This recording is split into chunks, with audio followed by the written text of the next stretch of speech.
بسم الله والحمد لله والصلاة والسلام على رسول الله. بعد السلام عليكم ورحمة الله وبركاته. وركنا كسابسين هاي عذر كان كرونها إلهي سبحانه وتعالى مركب روحان كبرينا إنه ومدة كدول قاضو أنتي كل ما إلهي ونحرستو أنت أجفتنا إلهي وعافيه ومدنا إلهي كبداديو وحوه الرأي وحواي استغفار الله بري يدعوينك النبي صلى الله عليه وسلم نقولي موروثك إن لبضيه تاني سود الدار من الكوبات عسواية مركب حاجرة تلوين كؤادن الرمهاس ومضشوا يسوع جديد يسوع قيبك للدوان سيدا دولة جناح ستدا شعب كجودهان iyo beesha caalamka mid ugu horeysa waxa waaye dawladdu inay kor u qaado dadaalkeeda ku aadan joojinta faafitaanka cudurkan iyo la tacaalida cudurka dadka uu ku dhacay sida in la helo qalabkii baarista iyo dawooyinka loo baahnay iyo waxyaabihii looga hortagayay oo ay kamid yihiin dawooyinka loo isticmaalo nadaafadda dawladdu inay isku dubarido fikirka iyo aragtida iyo awoodda shacabka si looga hortago arrimahan in ay la wadaagto macluumaadka dhabta ah ee ku saabsan cudurkan faafitaankiisa inay la wadaagto waxa wada ogtihiin in jiha wareer badan oo ka jiro macluumaadka ku aadan cudurkan in dadka cudurkan oo ku dhaco in la helo meel gaar ah lagu daweeyo oo aysan naqanin kaliya in la karantiilo oo laga dhex bixiyo bulshada ay helaan dawooyinka ay u baahnaayeen sidaas oo kale in canshuur raaf loo sameeyo waxyaabaha daruuriga ah sida raashinka dawooyinka iyo shidaalka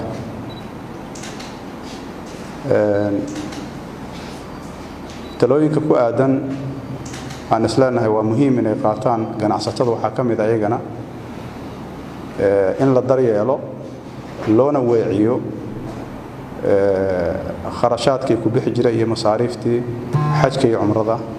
sidaas oo kale zakooyinkii in loo weeciyo dadka dhibaataysan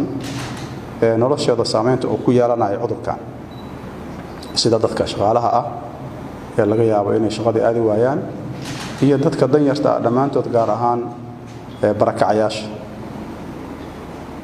sidaas oo kale in la keeno waxyaabaha daruuriga ah sheeg in sidaas oo kale dawooyinka oo looga hortago waxa la socotiin inay maalinta ka dambeysay si qaaloobayaan ganacsatadu inay waajib is saaraan inay noqdaan wax mutawaffir ah oo la heli karo oo suuqa yaala inay noqdaan waxa jira talooyin ku aadan dhaqaatiirta Soomaaliyeed meel joogaanba ayaguna inay ka qayb qaataan kor u qaadida wacyiga dadka iyo fahamka dhabta ah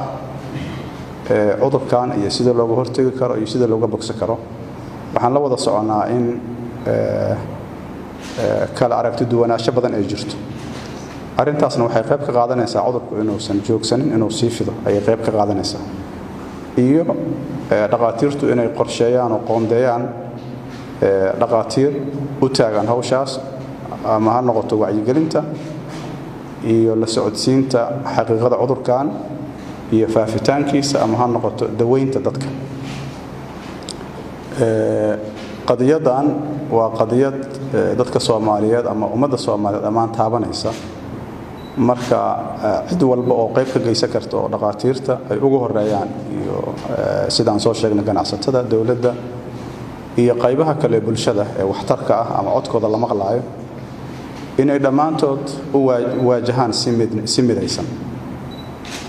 sidaas oo kale waxa jira talooyin ku aadan beesha caalamka oo madashu ay soo jeedinayso ah in la helo agabkii loo baahnaa sida agabka baarista dawooyinka ka hortaga iyo dawooyinka kaalmeynaya qofku inuu bogsoodo in loo helo dhaqaale maxaa yeelay waxa la socotiin cudurradan oo kale waxay saameyn ku yeeshaan si xoogan dhaqaalaha marka dadka Soomaaliyeed meel joogaan bay in loo helo dhaqaale lagu caawiyo xaaladda adag ay ku jiraan dadka Soomaaliyeed talooyinka ku aadan bulshada guud ahaan waxa kamid ah inay badiyaan faradhaqa inay dhaqan galiyaan talooyinka dhaqaatiirta inay dhaqan galiyaan sida kala fogaashaha in ay ku dadaalaan beeqaaminta waxyaabaha la haysto ama dawooyin ha noqdaan ama raashin ha noqdaan ama dhaqaalaha la haayo maxaa yeelay ilaahay anaga dul qaada laakiin lama yaqaano inta cudurkaan oo soconayo lama yaqaano marka dadka Soomaaliyeed inay dhaqan galiyaan talooyinka dhaqaatiirta cudurkaan waa aragtiin adduunka oo dhan ayaa ka qaylinaya marka inaan iska madax adeegno macna ma sameynayso talooyinka in la qaato talana waxa ugu fiican midda ka hortaga dhaqdhaqaaq aan loo baahnayn inaan la sameynin maalan meelaha lagu badan yahay hadii baahi daruuri aysan jirin inaan la aadin oo laga joogo waxyaabaha hadda aad looga hadlo waxa kamid ah salaanta qofka hadaa tiraa assalaamu calaykum waa ku filanta marka in ayadana aad loogu dadaalo runtii waa marxalad adag yaan dhihi karnaa oo dadku ay marayaan waxayna u baahan tahay in loo wajaho si midnimo leh loogana leysuguna abaabulo sidan ka duwan waxaan dareemaynaa in wacyiga ku aadan cudurkan iyo dadaalka ku aadan laga soo bilaabo dawladda ilaa shacabka inuu aad u hooseeyo waxaan soo jeedinaynaa marka kor in loo qaado waxyaabaha aan rabno dawladdu inay sameeyso aan kula talinayna waxa kamid ah wada shaqeyn inay la sameeyaan dawlad goboleedyada oo loo midoobo maxaa yeelay arrintan siyaasad ma aha waa arrin insaani ah waa arrin khusayso qof kasta oo Soomaaliya marka inaan la siyaasadeyn oo siyaasadda laga saaro waxay abuuri kartaa aan leenahay jaanis dadka Soomaaliyeed ay ku midoobaan oo ay uga gudbaan waxyaabo badan oo caqabado dhexdooda yaala aad iyo aad u mahadsantiin. Assalaamu calaykum wa rahmatullahi wa barakaatuh.